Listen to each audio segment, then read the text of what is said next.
السلام علیکم ورحمۃ اللہ وبرکاتہ۔ الحمدللہ رب العالمین، والصلاة والسلام علی اشرف الانبیاء والمرسلین۔ اللہ پاک کی حمد و ثنا اور حضور نبی اکرم صلی اللہ علیہ وسلم کی ذات مبارکہ پر درود و سلام کے بعد حضور نبی اکرم صلی اللہ علیہ وسلم کا ارشاد گرامی ہے، خیرکم من تعلم القرآن وعلمہ۔ تم میں سب سے بہتر شخص وہ ہے جو خود قرآن سیکھے اور دوسرے لوگوں کو قرآن سکھائے۔ یعنی دنیا کے کسی منصب کی، کسی مالدار کی، کسی پرائم منسٹر کی، کسی پریزیڈنٹ کی حیثیت سے نہیں کہا کہ وہ بہتر ہے، بلکہ کہا کہ جو قرآن پڑھنے والا اور پڑھانے والا ہے وہ سب سے بہتر ہے۔ آئیں آج ہم اپنے رشتے قرآن کے ساتھ مضبوط کریں۔ قرآن ایسی کتاب ہے جو حضور نبی اکرم صلی اللہ علیہ وسلم کا معجزہ خالدہ ہے، جس میں شک شبہ کی گنجائش نہیں ہے، جس کی ذمہ داری اللہ سبحانہ وتعالیٰ نے خود لیا، ان نحن نزلنا الذکر وان لہ لحافظون۔ ہم نے اس کتاب مبین کو نازل کیا اور ہم اس کی حفاظت کرنے والے ہیں۔ اور اسی طرح جب کفار نے اس کتاب کے یعنی منزل من اللہ ہونے میں شکوک و شبہات کا اظہار کیا تو رب کائنات نے یہ آیات نازل کی، وَإِن كُنتُمْ فِي رَيْبٍ مِّمَّا نَزَّلْنَا عَلَىٰ عَبْدِنَا فَأْتُوا بِسُورَةٍ مِّن مِّثْلِهِ وَادْعُوا شُهَدَاءَكُم مِّن دُونِ اللَّهِ إِن كُنتُمْ صَادِقِينَ۔ تو کہا کہ اگر تم اس کتاب کے جانب اللہ ہونے میں شک و شبہ کرتے ہو تو پھر تم اس جیسی ایک صورت بنا کر لاؤ اور اپنے تمام مددگار اللہ کے سوا جو تمہارے ہیں ان کو بلا لو اگر تم سچے ہو۔ پھر اگلی آیات میں کہا کہ فَإِن لَّمْ تَفْعَلُوا وَلَن تَفْعَلُوا فَاتَّقُوا النَّارَ الَّتِي وَقُودُهَا النَّاسُ وَالْحِجَارَةُ أُعِدَّتْ لِلْكَافِرِينَ۔ یعنی تم یہ نہیں کر سکتے، ہرگز نہیں کر سکتے، اور پھر اس آگ سے ڈرو جس کا ایندھن لوگ اور پتھر ہوں گے اور وہ کفار کے لیے تیار کی گئی ہے۔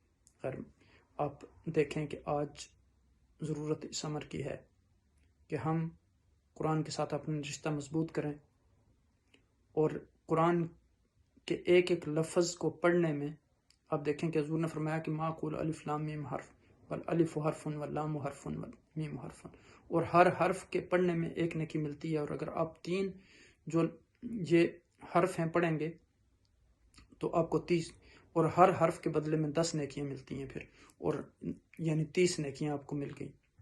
تو پھر قرآن کے سمجھنے میں بہت بڑا اجر ہے، اس میں غور و فکر کرنا، اس میں تدبر کرنا، قرآن کی آیات پر عمل کرنا۔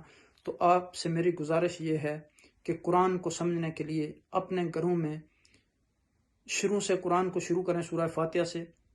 بے شک آپ ایک آیت پڑھیں روزانہ اپنی فیملی کے ساتھ بیٹھ کر، آپ چائے پینے بیٹھتے ہیں، کھانا کھانے، تو وہاں 5 10 15 منٹ سپیئر کر لیں، ایک آیت کو پڑھیں، سمجھیں۔ ترجمے والا کوئی اچھا قرآن دیکھ لیں، ڈاکٹر طاہر القادری صاحب کا ترجمہ موجود ہے، اسی طرح پیر کرم شاہ صاحب الازری کا ترجمہ موجود ہے، اور بھی بہت سارے تراجم موجود ہیں۔ یعنی تو آپ کو جو بھی ترجمہ میسر ہو وہ اس کو لے لیں اور اچھے طریقے سے مطالعہ کریں۔ اسی طرح ایک ایک حدیث روزانہ پڑھنا اگر شروع کر دیں تو انشاءاللہ اس سے ہماری زندگی میں برکت آئے گی۔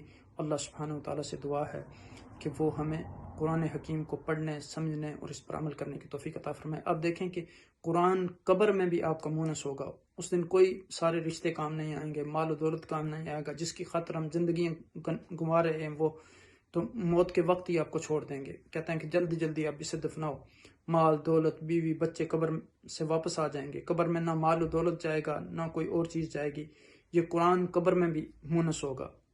تو اس وقت جو تقوی لے کر آیا، تابعداری لے کر آیا، جو اطاعت مصطفیٰ صلی اللہ علیہ وسلم لے کر آیا، تو اسی کو کامیابی ملے گی۔ قرآن کی تلاوت، قرآن کا فہم و تدبر، قرآن پر عمل، یہ ہماری کامیابی کی ضمانت ہے۔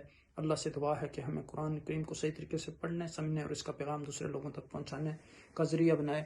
اس ویڈیو کو دوسرے لوگوں کے ساتھ شیئر کرنا مت بھولیں۔ اللہ سبحانہ وتعالیٰ آپ کو اس پر اجر دیں گے اور قرآن کے پیغام کو پھیلانے میں آپ بھی اس کا حصہ بن جائیں گے۔ جزاکم اللہ خیر، وما علینا الا البلاغ۔ السلام علیکم ورحمۃ اللہ وبرکاتہ۔